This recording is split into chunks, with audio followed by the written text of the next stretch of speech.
The America's Democrats podcast, a project of 21st Century Democrats, is made possible by contributions from our listeners. Want to do more? Go to americasdemocrats.org and click Donate. And thank you for allowing us to be your voice. And if you enjoy the show, please share it with your friends on Facebook and Twitter, and leave us a review on your favorite podcast app. This is the America's Democrats podcast, the weekly podcast for stand-up Democrats. I'm your host, Jim Cuddy. This week, George Packer on his new book, Last Best Hope, America in Crisis and Renewal. Eliot Fishman on how Medicaid expansion has made a difference during the pandemic. Plus, Bill Press with Joe Cirincione on restoring American leadership in the world. Had enough of Fox News, the House Freedom Caucus, and Donald Trump? If you want the facts that you won't get from them or from the fake news sites of the alt-right, then stay tuned. Our sponsor, 21st Century Democrats, works hard to get everyday Democrats involved in returning our party to its roots and to success at the ballot box. Sit back and listen, then stand up and fight. And follow 21st Century Democrats on Facebook for all the latest progressive news. We're glad you can join us. George Packer's newest book describes America as a nation dangerously fractured into four warring tribes. He argues that central to any reconciliation is a recommitment to equality.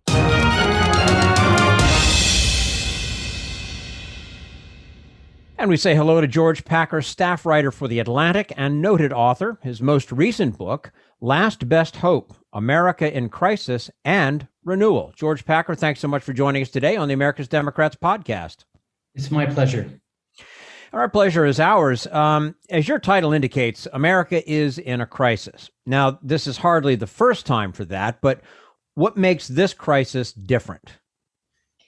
I think for years now, we've seen the country fracturing and dividing along different lines that have all made it almost impossible to govern the country and solve or even address the biggest problems that have been piling up on us over the past couple of decades. The lines of fracture are well known. They're economic. We have more economic inequality than we've had at any time since the Gilded Age of the late 19th century. They are racial. We have the COVID pandemic showed what disparities there are in access to health, and to income and to just the means to survive and stay alive based on race in this country. And we have a political divide that is existential, where each side thinks the other is a mortal threat to everything it holds dear about this country, to its whole vision of what America is about. And in Last Best Hope, I describe how on either side of the red-blue divide, there are further divisions that are divisions in how Americans see the identity of the country, what we are and what we should be. And those are in some ways, almost as deep and consequential as the basic red-blue divide that we're all familiar with. Yeah, you describe four Americas, and you call them four narratives. Why is this an important distinction? And then, if you would, we'll have you walk us through these four narratives. Yeah, this is not an ethnography. This is not a portrait of all Americans. It's a description of four ideas about our moral identity, of what America is and should be. These are the dominant ones of the last, let's say, 4 or 5 decades. They're not the only ones, but they're the ones that have dominated our politics and our culture. And so I wanted to lay them out and try to understand what they emerged from and how they interrelate, because they all come from the same society. So in some ways, they're all interconnected. And when one of them changes or becomes extreme, the others react. And they kind of go chronologically in a way, Jim. The first is what I think is the most potent of my adult life, which is what I call free America. That's Reagan's America. That's market fundamentalism, low taxes, deregulation, get government out of the way, reduce it to a minimum, and we'll have freedom and prosperity across the country. That was Reagan's promise. He made it sound like a very attractive vision of the shining city on the hill.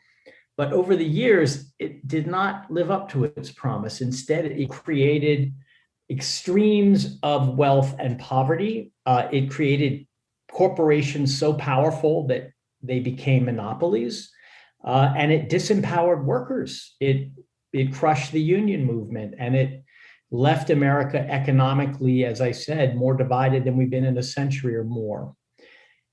After that comes Smart America. And that I think of as the Clinton narrative of America. Get an education, work hard, go to the right schools, get into the professions, and you'll have a successful life. And free trade and immigration and openness to the world and to technology will create a better society for all of us. Intelligence is the key to a good life, not just hoarding capital or resources. And that's sort of the class you could call the meritocrats, the educated professionals who became, in a way, the heart of the Democratic Party during the Clinton years. What's wrong with meritocracy? It sounds like a fair system, except what happens when a meritocracy stops really rewarding merit or giving access to people who aren't born into it? Our meritocracy is an inherited life now. You are born the child of meritocrats, and your parents will give you every advantage they can in order to stay that way and not fall out of that class. So it's kind of created a new aristocracy, which is maybe the top 10% of Americans. Real America is a rebellion against those two, against their failures, and against, in some ways, the changes they brought to America. Real America is a phrase Sarah Palin used in the 2008 campaign. She was talking very specifically about rural and small town, white heartland America, Christian America. That became Donald Trump's ticket to the White House. He rejected a lot of the Reaganite free America dogmas, which had been the orthodoxy of the Republican Party, and instead became a nativist narrative, a xenophobic narrative that said there are real Americans, and then there are those coastal elites and those Black and immigrant Americans who are not the real ones and who in some ways are alien to what makes America great. And that became the real American narrative, and it was very powerful for Trump. And finally, Just America, which is also a rebellion, a generational rebellion by younger Americans, especially in the cities, against the complacency, the kind of the promises that, and maybe you could say the hypocrisies of their parents who said, yes, we're a country, we have our imperfections, but we're always getting better. We're becoming a more perfect union. And a whole generation stopped and said, no, we're not. In fact, we're a caste society that has been stuck in a kind of hierarchy of oppressors and oppressed forever. It hasn't changed much. And it's not going to change much unless we have a radical revisioning of what America is. And that is also a kind of parent-child generational conflict between Smart America and Just America. So those are the four, and we can talk about what is good and bad about them, but I think those have dominated our culture for 40 years now.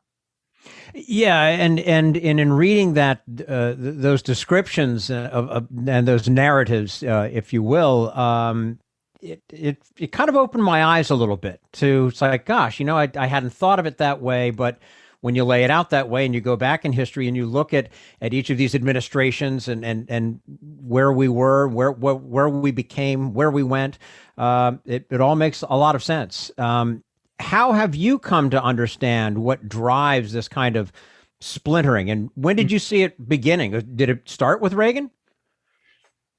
I think it started in the 70s, Jim. I think a lot of things that at the time we didn't notice. I was a teenager, I was noticing other things, but they were beginning in the 70s. It was kind of the crucial decade. And two things began to happen then. One was the rise of what I call the multi-everything democracy, with the opening of immigration to countries around the world, with the civil rights and other liberation movements of minority groups.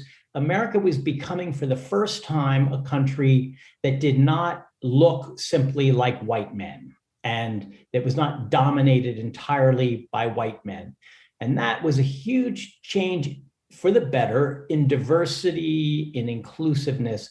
But the other thing that was happening beginning in the 70s was the decline of the industrial economy and the rise of the information economy, which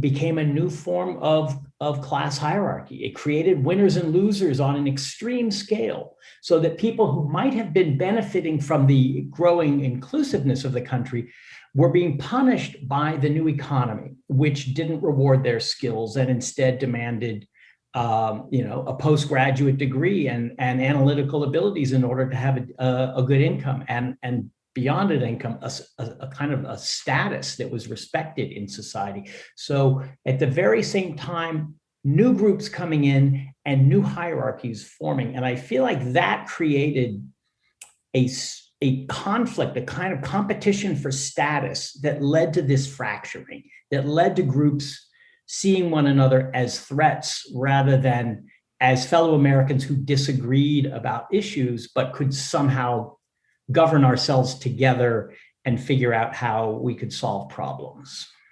Mm-hmm.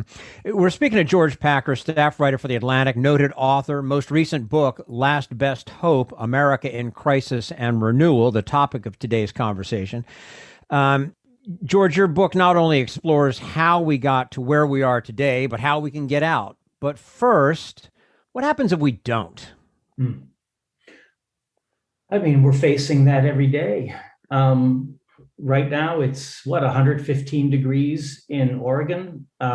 It's global warming is a direct reality in Americans' lives as well as the lives of people around the world. We learned from COVID just how vulnerable we are to something on the scale of a pandemic, and just how weak we are in our public health infrastructure and our ability to come together and do something as simple as test for the infection. So if we don't learn to govern again, and that I use the word self-government in the book quite a lot, because I think it's not just about democracy, it's about being able to do things together, which is how I see self-government. If we can't, and there are many reasons why we have lost that habit, that skill, then these problems are going to consume us. We'll have more division. We will certainly have violence, which we already have in a much higher proportion than other post-industrial democracies. And yeah, we'll slouch toward Bethlehem or towards some worse destination than that. I hadn't gone there with that one, but yeah, that's. You also advocate for a more equal America to move us out of this division, which to me that makes sense. Tell us why it's your central idea. Yeah, I think of equality as the most fundamental recurring theme in American history. It is the first key word in the Declaration of Independence. It became a reality for white men in the early 19th century when we became a popular democracy with universal franchise among that group. And it led to all of our crises, the passion for equality, which is a phrase that Alexis de Tocqueville used, this American desire to be as good as everyone else, to have the same opportunities and rights. You could say that led to the Civil War. You could say it led to the New Deal as a way out of the Great Depression. You could say it created a lot of the tumult of the 1960s. And I think it's still at the heart of our ills, this sense of unequal status and chances and the desire to have them. And so I think of Equal America as the narrative that it won't make everyone happy. It will certainly not include everything of the other four. In fact, it will reject a great deal because they create winners and losers, whereas Equal America does not.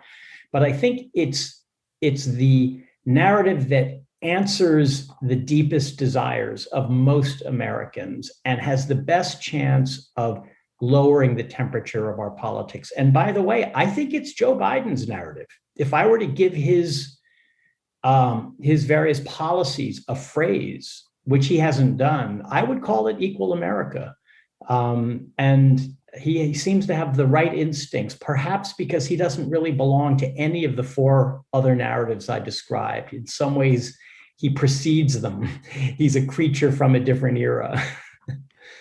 He is that. And, his experience, and he's changed over the years. I mean, he's always been somewhat of a central Democrat, but he's changed over the years. And you look at some of the policies now that are potentially forthcoming, and it's different from Joe Biden as a senator, say 30 years ago.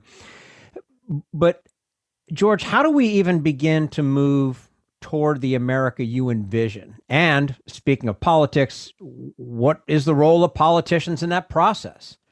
I mean, everything I'm seeing in Washington makes me feel slightly disheartened, because I think Biden is pointing in the right direction, and it's really important to point where do we need to go and to begin to move there. But as for how fast it's going or how big it's going, we're trapped in a system, as you know, that entrenches minority power, and that the Republican Party has abused over the years in order to hold on to power without having to become a majority party.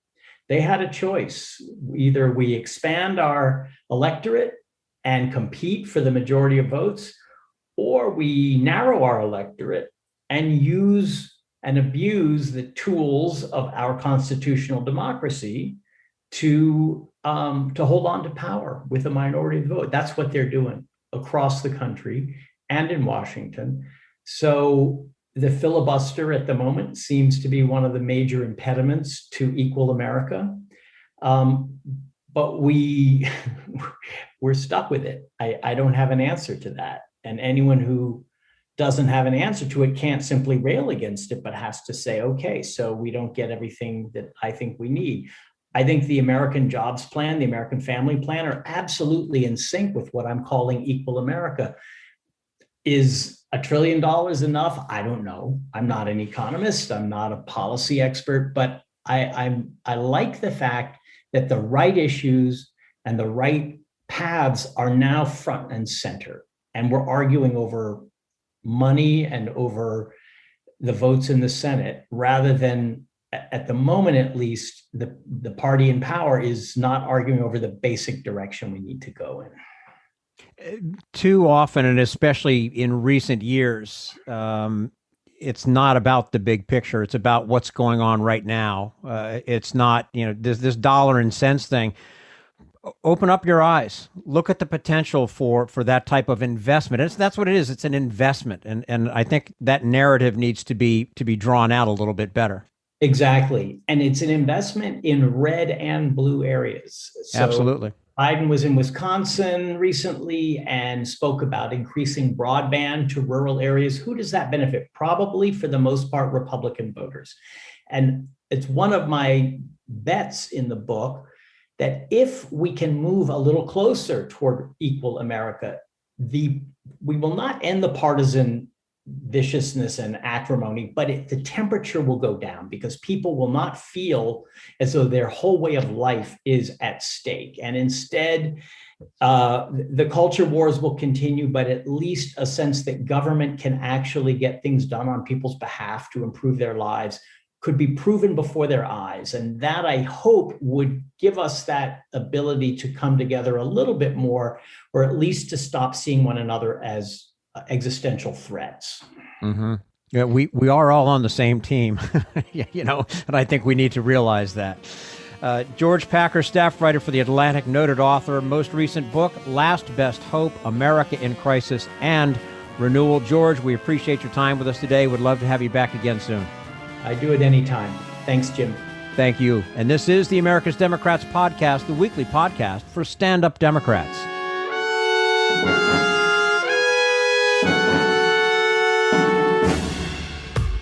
We want you to sit back and listen to this americasdemocrats.org podcast, a project of 21st Century Democrats. But we need you to stand up and fight. Do you want to get involved and help get our party back to its roots and to success at the ballot box? You can make your contribution to help us keep this show going and to elect Democrats who will stand up for democratic principles. Go to americasdemocrats.org and click on Donate at the top of the page. This Social Security measure, I believe that we must pass legislation to provide medical care.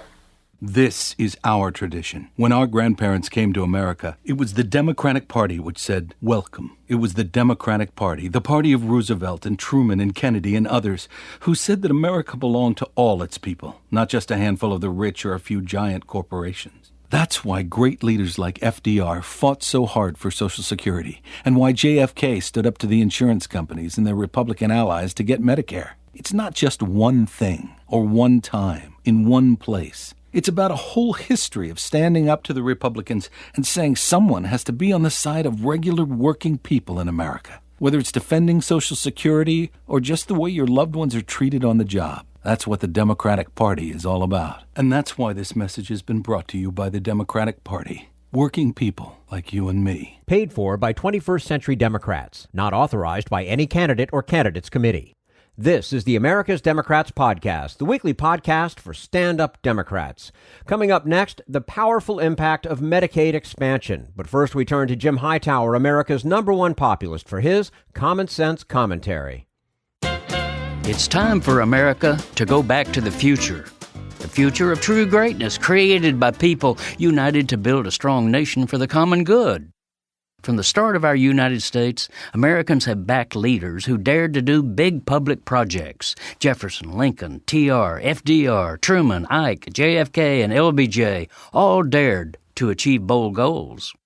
It's only since Ronald Reagan's government is evil demagoguery that our presidents and lawmakers shrivel to no-can-do mediocrities, unwilling even to try tackling America's big needs or invest in our people's unlimited possibilities.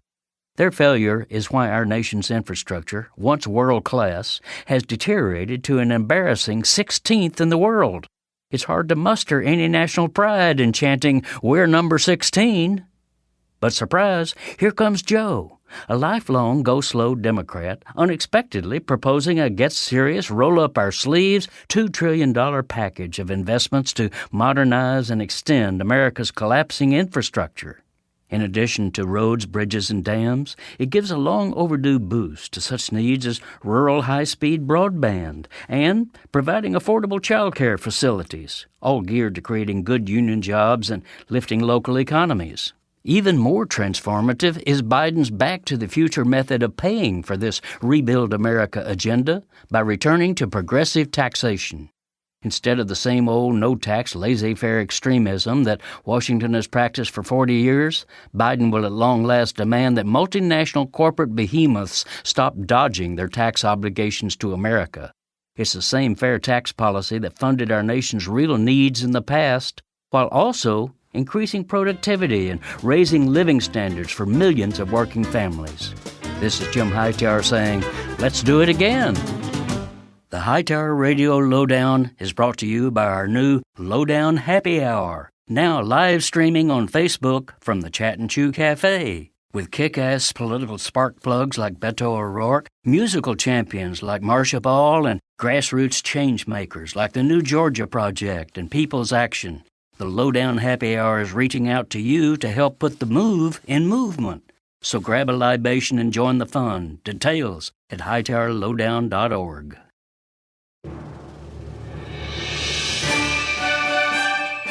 This is the America's Democrats Podcast, the weekly podcast for stand-up Democrats. The COVID-19 pandemic has brought into sharp focus the need for universal access to affordable health care. Eliot Fishman says that is why now is the time for every state to adopt Medicaid expansion. And we say hello to Eliot Fishman, Senior Director of Health Policy at Families USA. Eliot, thanks so much for joining us today on the America's Democrats Podcast. It's my pleasure, Jim. And certainly our pleasure to have you with us. Now, we're going to be talking about Medicaid expansion for much of this interview, but first, let's step back just a moment and talk about Medicaid. Back in December, Families USA authored a report titled Medicaid Enrollment in the Age of COVID-19. In terms of overall enrollment, what did you learn about the importance of Medicaid during this pandemic? Well, Medicaid picked up a huge amount of the health insurance enrollment for people who lost employer-sponsored coverage when they lost jobs during the lockdowns and the pandemic. And even for me and for Families USA, who works a lot on Medicaid all the time, we were really surprised, I'd say in a positive way, how effective Medicaid was at really quickly and relatively seamlessly getting people health insurance in an extremely difficult, traumatic situation for the whole country. It was just a critical safety net at a time when people needed access to healthcare. And we can talk about this more, but 2020 and the first part of 2021 is not a time when we wanted people wondering how they were going to pay for getting symptoms checked out. And Medicaid enrolled over 10 million additional people during this time. Now, the report highlighted the importance of Medicaid as a safety net for communities of color. Why was that an important point to make clear? Well, specifically, communities of color were hit so hard by this pandemic. Obviously, the pandemic affected every community in the country, and we lost more than 600,000 people, and millions of people were hospitalized. But for African Americans, for Latino communities, for American Indian communities, the numbers were really demonstrably worse. And a lot of that has to do with historic injustice in those communities. A lot also has to do with people being in frontline employment kind of roles, very high risk roles with a lot of human contact. These communities are disproportionately not able to work from home. And that was a huge factor too. So the last thing that we would want to see in any low-income African American or Latino or tribal community is to add the additional challenge of people not having health insurance. And as we, start to look at different states in the country and how they've implemented Medicaid, that was a big variable in terms of the impact of the pandemic in different states and on the most vulnerable communities in those states. Mm-hmm. Now, this report would seem to confirm something you actually argued for even as the pandemic was in its earliest phase here in the United States. Back in April of 2020, you and several colleagues at Families USA argued that states must immediately expand Medicaid. Remind us of what Medicaid expansion means and why only some states have put it in place. Yes, thank you for bringing that up. So Medicaid expansion refers to using Medicaid to cover low-income adults, working-age adults who make incomes for a family of three, about $20,000 a year or less. And that is a program that was created under the Affordable Care Act, otherwise known as Obamacare. And it became operational in 2014. But it is subject to a state option. The federal government will pay for 90% of the costs. So there is very little state expenditure involved, but it still winds up being up to states whether they implement that. The vast majority of states have. But there remain 12 states at this point who have not implemented Medicaid expansion. And those include some big states, Texas, Florida. Most of these states are in the southeast part of the country, also includes a couple of remaining states in kind of the Mountain West. And then Wisconsin is the one outlier outside of those regions that hasn't implemented Medicaid expansion. And it in those states, you're looking at really hyperpartisanship as the reason that they've not gone ahead and implemented this. The other factor is, do those states allow ballot initiatives to make state law, where you can bring this to the general voting public? Medicaid expansion is 6-0 in ballot initiatives in some very conservative states. Idaho, Utah, Nebraska, Oklahoma have all implemented this via ballot initiative. But Texas, you can't do this via ballot initiative. North Carolina, you can't do this via ballot initiative. And then you're stuck with some, unfortunately, very partisan state legislatures that are holding this up. We're speaking to Eliot Fishman, Senior Director of Health Policy at Families USA. And Eliot, even without the conditions of a pandemic, what have we learned about the impact from those states that have expanded Medicaid? Well, what we have seen, and this is only in the first 7-8 years of the implementation of this program, is that people getting screened for long-time health issues goes way up. So, for example, people getting cancer screenings, colonoscopies, people getting screened for cardiac issues, getting cardiac imaging, those kinds of things are very hard for uninsured people to get. Like, it's one thing for an uninsured person to go to a charity clinic and get a primary care visit. There aren't charity care clinics that give colonoscopies, right? So those kinds of screenings save lives, and those go way up in low-income communities when you implement Medicaid expansion. And what we're starting to see is actual differences in mortality from specific conditions. Reduced cardiac mortality, for example. It is so much easier with health insurance to manage a heart problem than it is to try to do that without health insurance, without something to pay for medications, which are really important in heart disease.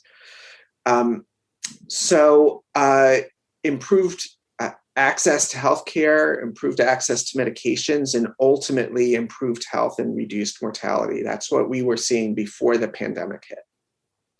And we'll look at the other side of the coin now. Is there anything to learn from those states who have not expanded Medicaid?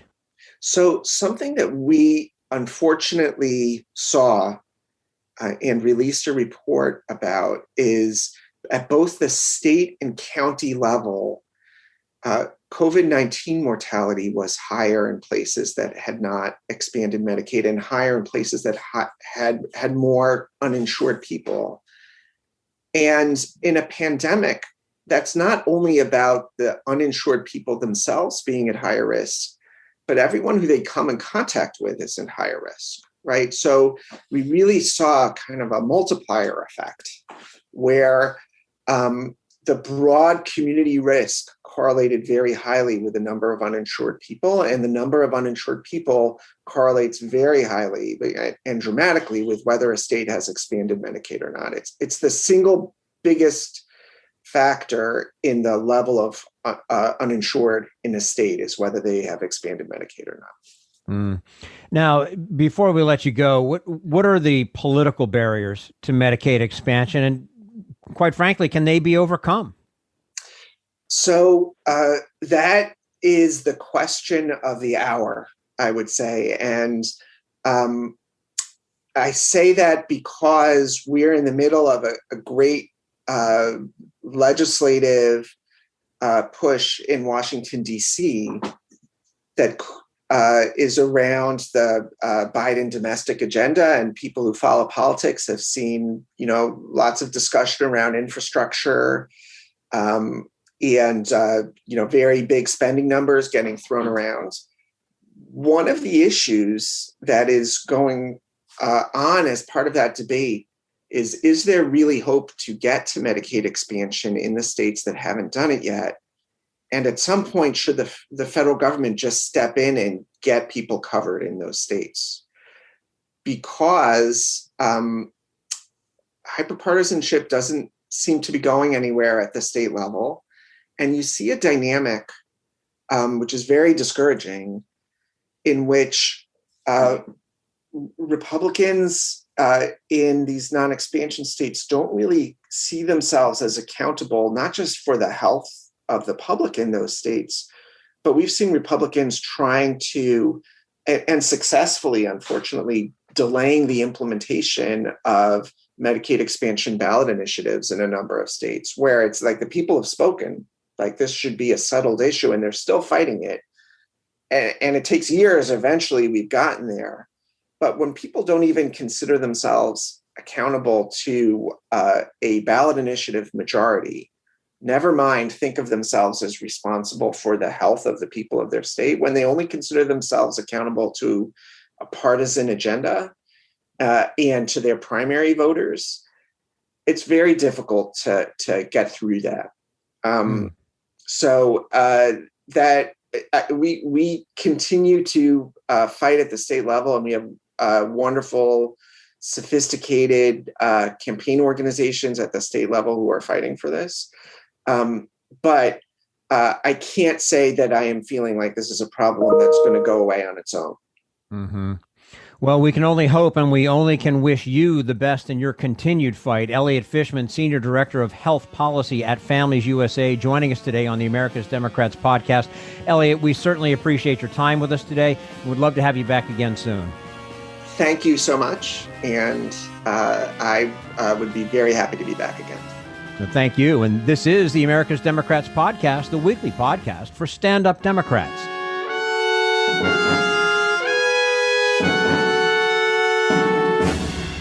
We want you to sit back and listen, but we need you to stand up and fight.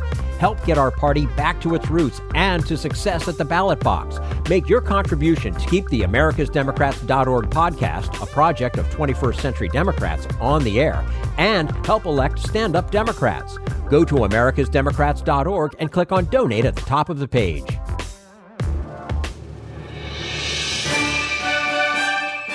This is the America's Democrats podcast, the weekly podcast for stand-up Democrats. And now Bill Press with Joe Cirincione on reimagining national security after 4 years of a Trump presidency. We have a new president and a new national security team.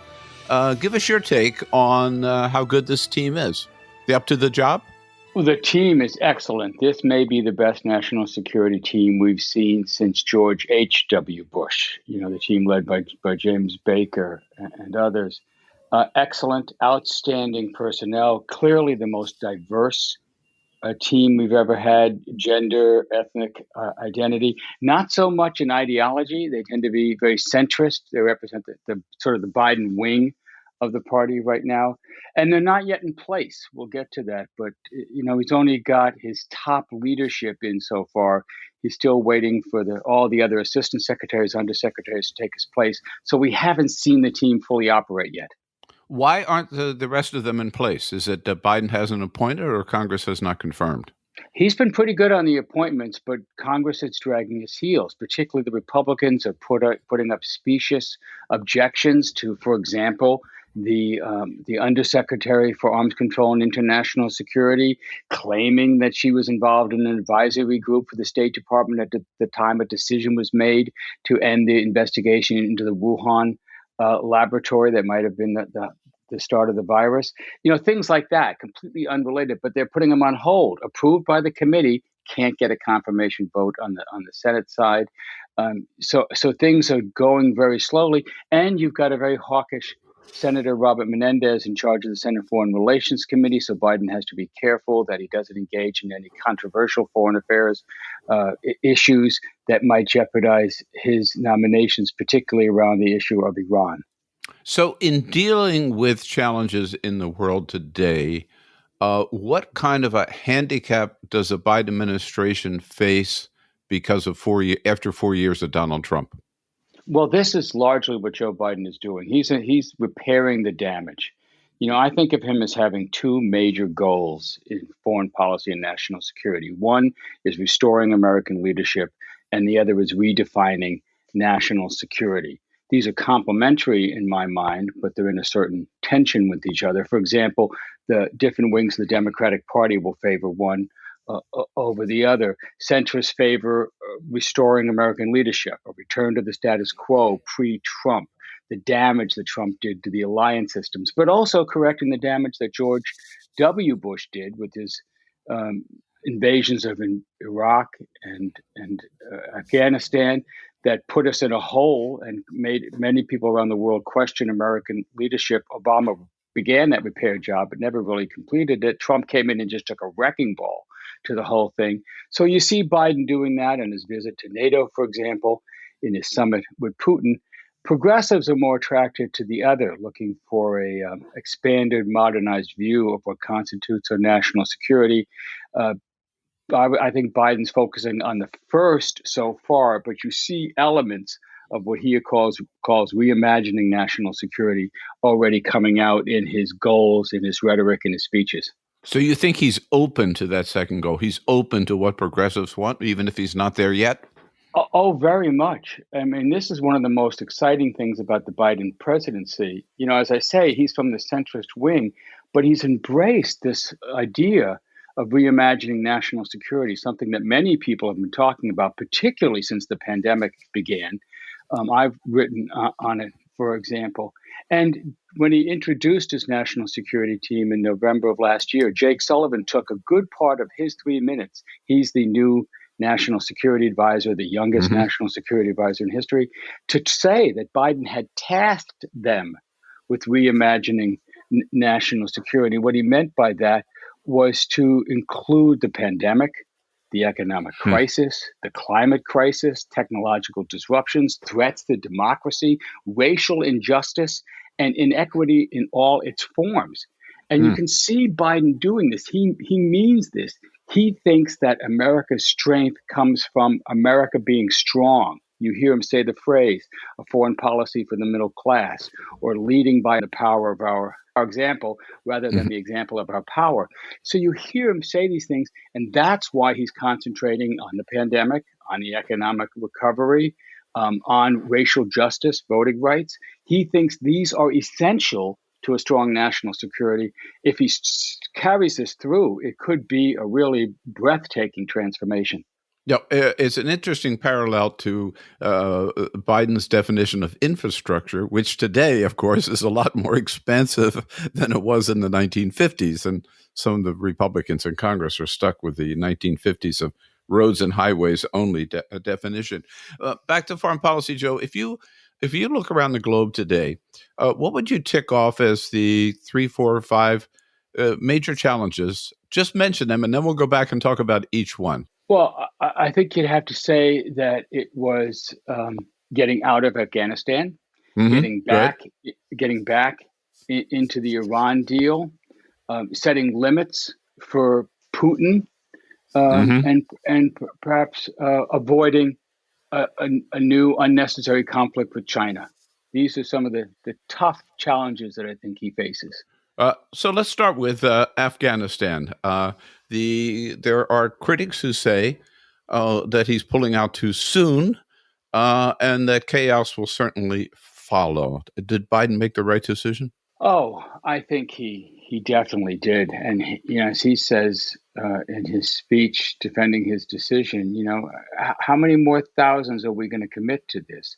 Show me how committing more troops, show me how staying is going to result in a different outcome than the one we have.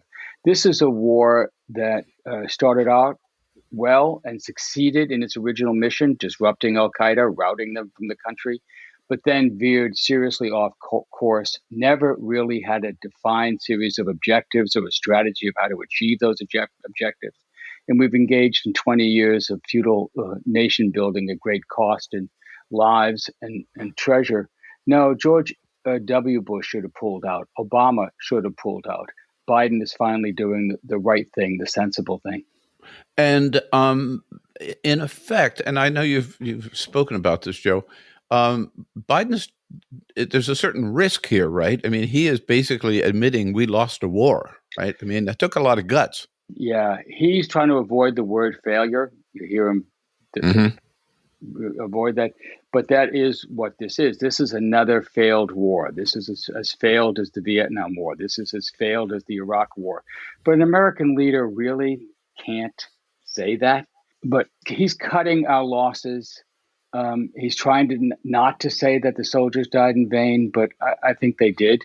This is a mission we never should have gone into. And, I've been reading the Afghan papers, this brilliant series that the Washington Post published 2 years ago, where we have frank interviews with commanders in the field, with U.S. officials. And it's very clear that from the early days, like in Vietnam, the generals knew we didn't have a strategy. They knew we weren't winning, but they consistently lied to the American public. That they kept talking about how we were turning the corner, and what they really meant was that we were going in circles. Right. And when he made the announcement that our mission in Afghanistan would be officially ended on August 31, even though Bagram Air Force Base has already been abandoned, the president was asked the inevitable question, look at where the Taliban is today. What about in the future? Here's the president's response. Is the Taliban takeover of Afghanistan now inevitable? No, it is not. Why?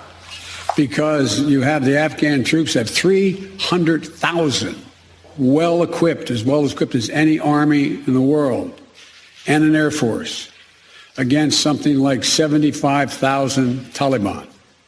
It is not inevitable. Joe? 85% of the territory they now control. He's right, it's not inevitable, but I do think it's likely. I think we have to be prepared for the fall of Kabul, for the collapse of an incompetent, unpopular, deeply corrupt government. I think you're seeing signs of this, and when you see Afghan troops deserting in mass, 1,000, 1,200 fleeing over the border to Tajikistan, for example, last week. Why defend this government? What does this government represent to you? Why give your life to this government? And he's right. Biden's right. There are 350,000 Afghan troops. But as the Afghan papers reveal, a lot of the U.S. generals didn't think much of these troops. Right. Didn't think much of them. So they're there, but they could crumble. What they have going in their favor is that Kabul's got 6 million people. And it might not be the government that defends it, but it could be newly formed militias. It could be the people themselves. It would be hard for the Taliban to just take Kabul or some of the other provincial capitals. So I don't expect an imminent collapse, but we have to prepare for this eventuality, just like we saw in South Vietnam. Well, yeah. But what lesson did we learn from Afghanistan? Same lesson we learned in Vietnam? That we don't know how to nation build, that we didn't know what we were doing. We had no knowledge of the country. We came and imposed or thought we could impose a Western model. Remember, the reason there wasn't an exit plan from Afghanistan or Iraq is that the neocons that got us into these wars never wanted to leave, that they thought that we would be establishing an American presence in the Middle East, and that would expand. I mean, the idea was to move on from Baghdad to conquer Tehran and maybe even influence what was going on in Saudi Arabia. We would expand American geopolitical power in the Middle East for generations to come. This was a fallacy. This was foolish.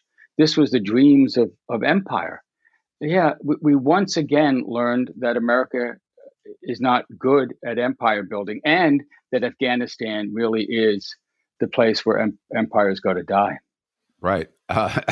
As we've seen so many times in the past. You mentioned next relations with Russia, particularly with Vladimir Putin. We've seen President Biden in his first summit with Vladimir Putin. He talked to him again last week on the subject of cybersecurity. What options do we have in terms of Russian operatives' continued involvement in attacking government agencies here and the private sector, Joe?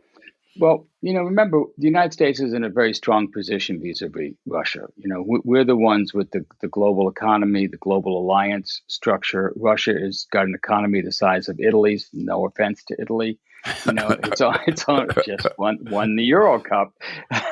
Right. Yeah. Their only ally really is Belarus, not much. But this cyber warfare presents a difficult challenge. And what you see Biden doing is trying to put some guardrails up, try to take some lessons from arms control, and set limits. You saw him at the summit, for example. He gave Putin a list of 16 entities he said were off limits to cyber attack, including transportation, financial systems, etc. And he's also got the threat of deterrence by threatening to launch his own cyber attacks. And you got to know that he's got that, in his back pocket, a plan to cripple some of Putin's key assets. We can do that. You don't want to go there because, the escalatory problem, you don't know where it ends. But those are the levers that he has. Those are the strengths that he brings to this discussion. The chances of success, we don't know. This is brand new territory. We're marching into a kind of conflict, a kind of showdown we haven't seen before.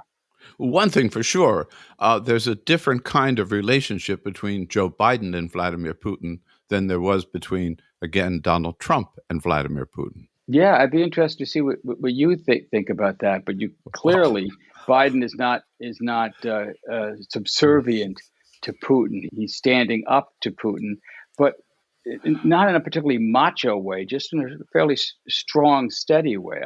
I like the way he's handling this so far. He certainly is never, but Joe Biden, will never say that he trusts Vladimir Putin more than he trusts our own intelligence agencies, which, of course, Trump's famously said. I mean, the only thing we ever concluded out of watching Trump and Putin was the question everybody was asking, what does Putin have on Trump that Trump feels he has to kiss his butt every time he sees him, right? And of course, we still don't know the answer to that. But where we hear most saber rattling today, Joe, and you mentioned it, of course, is vis-a-vis China. I mean, the defense hawks really feel we have to confront China almost on every level. How big a threat is China today? Is it an economic threat or a military threat or both? And where do we go here? Even using that word puts us into sort of a conflict framework. They certainly are a competitor, and they certainly are an economic competitor. They're on the verge of passing the United States as the biggest economy in the world. But they don't have our global alliances. They don't have the global systems that we created, 75 years ago. But they're looking to put up alternatives to that. For example, in the Shanghai Cooperation Agreement, they're not a military threat directly to the United States, except for the 90 or so ICBMs that could reach us, which, of course, could destroy America. It doesn't take that many nuclear weapons to destroy a country. They're mainly a military threat on their borders. And so when we talk about the military threat from China, what we're talking about is the ability of the Pacific Fleet to operate freely off of China's coast. We're not talking about China invading California or Long Island. So we got to keep this in context. And a great deal depends on how we handle this competition. Henry Kissinger said years ago that China is a competitor, and how we handle the competition will determine whether they become an adversary. I think that's still true today. Well, we saw just a couple of days ago that Secretary of State Tony Blinken warned China about its expansion in the South China Sea, which was basically the same policy as Donald Trump held vis-a-vis China and the Philippines. And this is part of what the Biden team is trying to do, by the way. They're still in the business of sort of creating the Biden persona. Who is Biden? And they want him to be a man who is reasonable, but that he stands up to our adversaries. And unfortunately, I think that the team has sort of bought into the thinking in Washington, what Ben Rhodes calls the blob, that sees China as the new threat, the threat that replaces the war on terrorism, which replaced the Cold War. And the defense contractors are jumping all over this because, a possible confrontation with China justifies a whole new generation of weapons. They're all saying, forget those, what they now call legacy systems, everything we built to date. We need a whole new set of weapons. We need to remodel our whole frontline air, land, and sea forces. So the threat's got great currency. The China conflict has great currency in Washington. I'm hoping Biden can resist some of this, but we'll see. Yeah. And, it's hardly a new threat, right? I mean, so many presidents, even before Nixon, but certainly from Nixon on, have been wrestling with this proper approach to China. I was struck this week hearing the great Daniel Ellsberg, who released, of course, the Pentagon Papers, a great service to this nation. Tell about back in 1958, where he discovered that the United States was really ready to use nuclear weapons to defend Taiwan against the Chinese government. Here's a clip from Daniel Ellsberg, Joe, from the podcast Ground Truth, talking about 1958. At the very end of April 2021, I read a piece by Tom Friedman in the New York Times that talked about the possible necessity of armed conflict with China over the independence of Taiwan.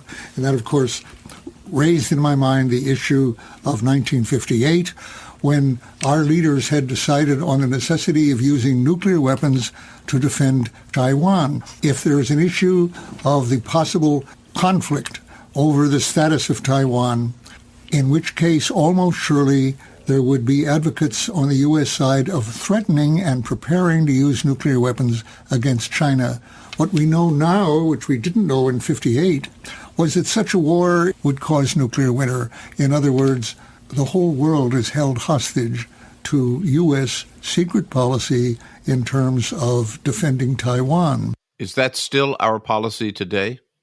Yeah, it still is. I was struck by reading documents that Dan released. There was an unclassified report put out by Mort Halpern, by the way.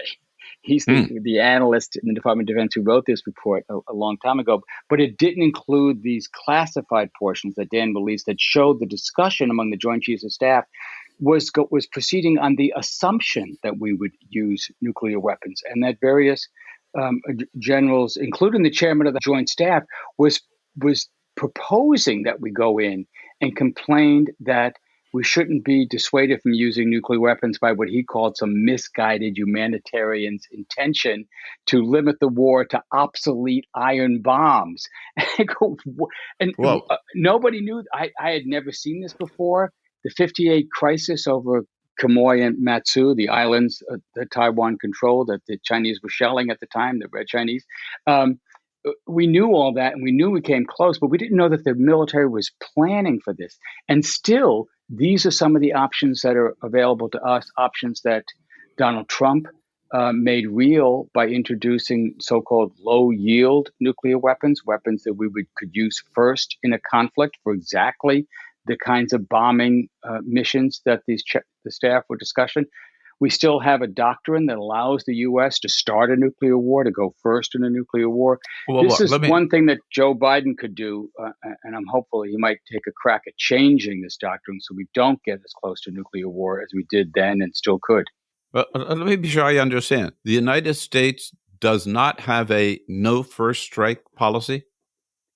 That's right. So we reserve the right to start a nuclear war, not just if we're threatened by nuclear weapons, but if we're threatened by chemical weapons, biological weapons, a large-scale conventional attack under the Trump policy, which is still the policy of the United States, including using nuclear weapons to respond to a cyber attack. So yes, the use of nuclear weapons is quite expansive in U.S. official policy, just as expansive as it was in 1958.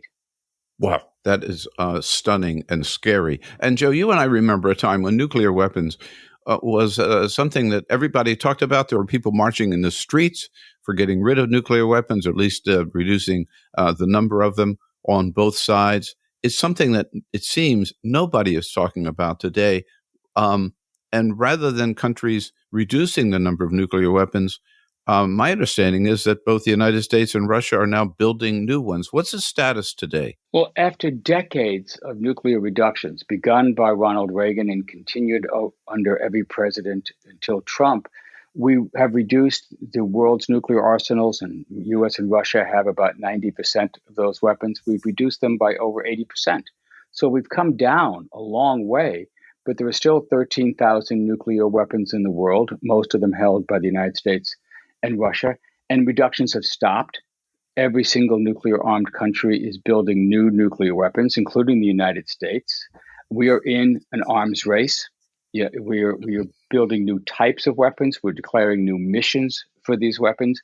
The budget that Joe Biden just approved continues all of the weapons that Trump had, including the new ones that he added, and is devoting close to $50 billion a year for these weapons, plus another $20 billion on missile defense systems. So this is quite serious. This is why you brought up Dan Ellsberg. Dan and I and Governor Jerry Brown and some leaders of NGO groups in Washington were just in a conversation last week trying to see what we could do to devise a new strategy that could convince the Congress, convince the president to reduce the nuclear weapons, reduce the budgets, and begin some serious reduction talks with Russia. Reduction talks that we haven't had for over 10 years. Well, Joe, I pay pretty close attention to this stuff here in Washington, but I guess I must have missed the big congressional debate about spending $50 billion building new nuclear weapons. That I guess there, in fact, was not any debate over it at all, right? Well, this is part of the general problem of Congress's retreat from foreign affairs and foreign policy. There haven't been investigative hearings into the Afghan war, lessons learned. What did we know? For example, nothing like that. There's no commission on the failures of the Iraq war. And on the budget, I believe that the national security budget of the United States is deeply corrupted, that the process is broken, that Americans have almost no say in what weapons we buy, what missions we undertake. The thing is just wired from top to bottom by the lobbyists. There's over 700 registered lobbyists on national security in Washington. The defense companies spend about $100 million a year to make sure these contracts go through. They sprinkle contracts throughout almost every congressional district. So no, Bill, you're absolutely right. You don't see many people raising a hand saying, wait, why are we building this weapon? What do we need it for?